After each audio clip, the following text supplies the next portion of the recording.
Study IQ IAS, अब तैयारी हुई अफोर्डेबल।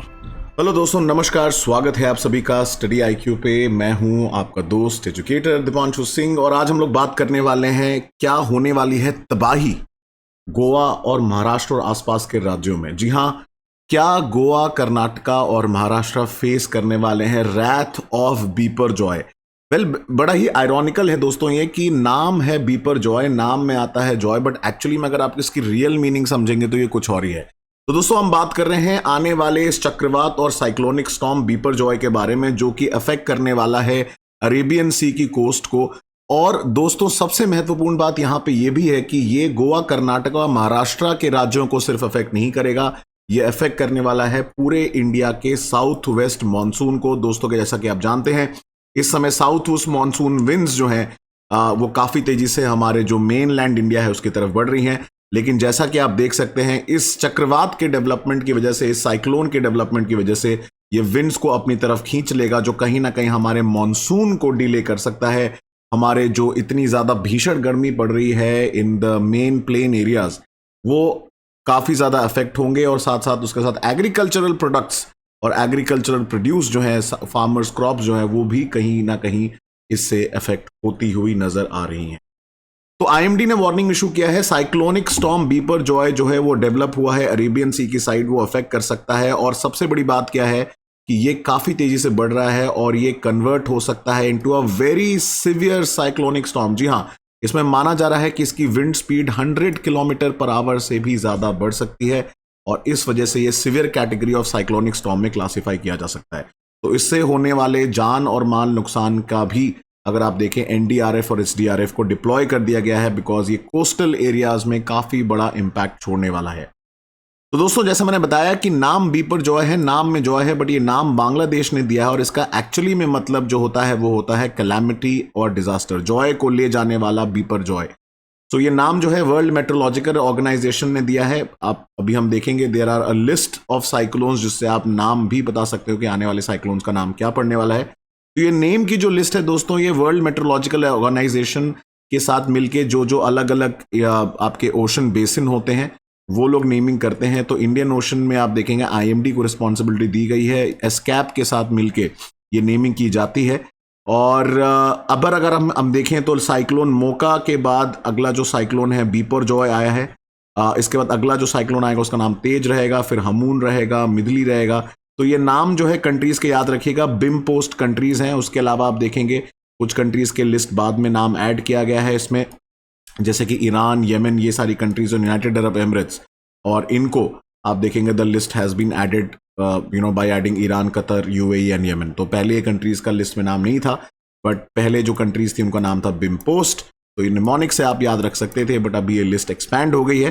तो ये ऑर्डर बेसिकली ऐसे फॉलो होता है टैबुलर फॉर्मेट में। इसके बाद फिर जो अगला आएगा उसका ऐसे लिस्ट में नाम रहेगा, फिर ऊपर से नीचे ये लिस्ट बनती चली जाती है एडवांस में और साइक्लोन का नेमिंग किया जाता है। नेमिंग करने का मुख्य कारण दोस्तों होता है कि साइक्लोन रिलीफ और डिजास्टर मैनेजमेंट में एक यूनानिमिटी बनी रहे, एक सिंप्लिसिटी रहे, क्योंकि हर कोई कंट्री अलग अलग नाम देगी तो बड़ा दिक्कत हो जाएगा। इस वजह से क्या होता है दोस्तों कि साइक्लोन की नेमिंग एक सिंगल रखी जाती है उस पर्टिकुलर ओशन बेसिन में। तो इसके बारे में दोस्तों हम लोग बात करेंगे और डिटेल में कि साइक्लोन कैसे बनता है, क्या होता है। बट आपको मैं बड़े गर्व से बताना चाहता हूं that we at study IQ are launching the first time English only batch, जिसमें मैं पढ़ाने वाला हूं आप लोगों को polity and geography. So you can enrol in this batch. This will start from 19 June शाम को 6 बजे। कंप्लीट इंग्लिश बैच है दोस्तों for people preparing from South India और North East India who want English only courses by top notch faculties eight study IQ। तो enrol करिए using the code DEEPLY, you will get instant discount.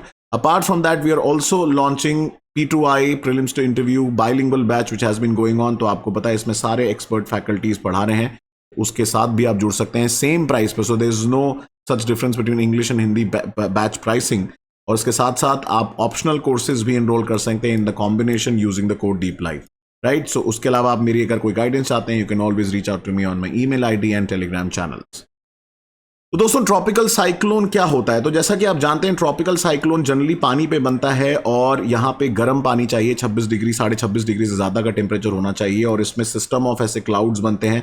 सबसे interesting fact होता है इसके बीच में एक area होता है जिसको आई ऑफ द स्टॉर्म बोला जाता है, जहां पे आप देखेंगे जनरली जो है गर्मी सबसे ज्यादा होती है और लो प्रेशर एरिया होता है। और अगल बगल इसके आप देखेंगे आई वॉल होता है जहां सबसे ज्यादा विंड स्पीड रिकॉर्ड की जाती है। तो ये एंटी क्लॉकवाइज डायरेक्शन में ट्रैवल करता है नॉर्दर्न हेमिस्फीयर में और क्लॉकवाइज डायरेक्शन में सदर्न हेमिस्फीयर में। इसी को हम लोग हरिकेन बोलते हैं इन अमेरिका, और विली विलियन टाइफून्स अलग अलग ओशन बेसिन में इनके नाम होते हैं। तो दोस्तों साफिर सिम्पसन स्केल जो है जनरली यूज की जाती है हरिकेन, ट्रॉपिकल, साइक्लोन एक ही बात है। और इसमें आप देखेंगे विंड स्पीड के बेसिस पे कैटेगरी ऑफ साइक्लोन या सिवियर साइक्लोन कैटेगरी में इसको बाइफरकेट किया जाता है। करंटली ये जो बीपर जो है वो उसकी स्पीड काफी तेजी से बढ़ रही है, 96 किलोमीटर पर आवर के ऊपर जाने की अनुमान किया है आईएमडी ने, तो इसलिए सिवियर कैटेगरी साइक्लोन में ये तब्दील हो सकता है।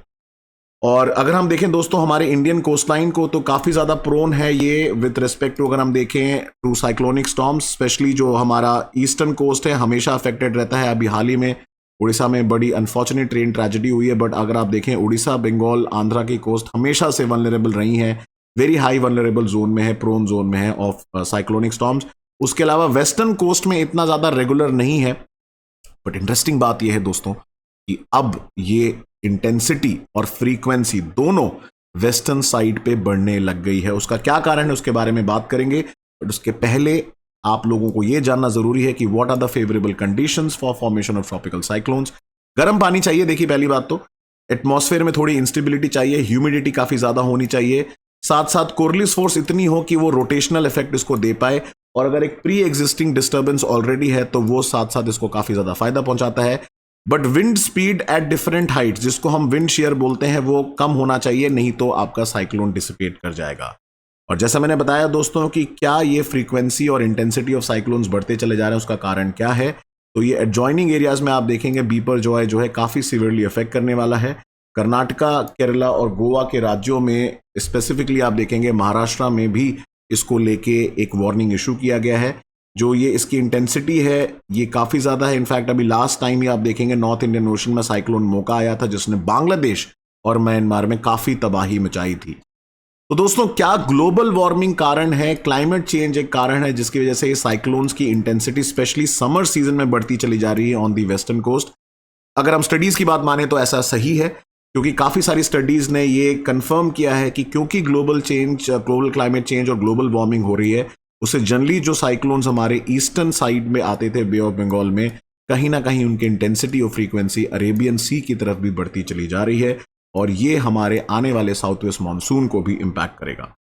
तो दोस्तों इससे से रिलेटेड है सवाल कि आपको बताना इनमें से कौन कौन सी कंडीशन फेवरेबल है for tropical cyclone. I hope इसका आंसर अब आप इजीली कर सकते हैं। नीचे कमेंट सेक्शंस में इसका आंसर मुझे जरूर बताएं, और साथ साथ मेरे साथ जुड़ने के लिए मेरे ट्विटर, टेलीग्राम, इंस्टाग्राम और लिंक्डइन पे आप मेरे साथ जुड़ सकते हैं for any question and queries. तो दोस्तों मैं मिलूंगा अगली वीडियो में। टिल नेक्स्ट टाइम अपना ध्यान रखें एंड सेफ रहें। जय हिंद। स्टडी IQ IAS अब तैयारी हुई अफोर्डेबल।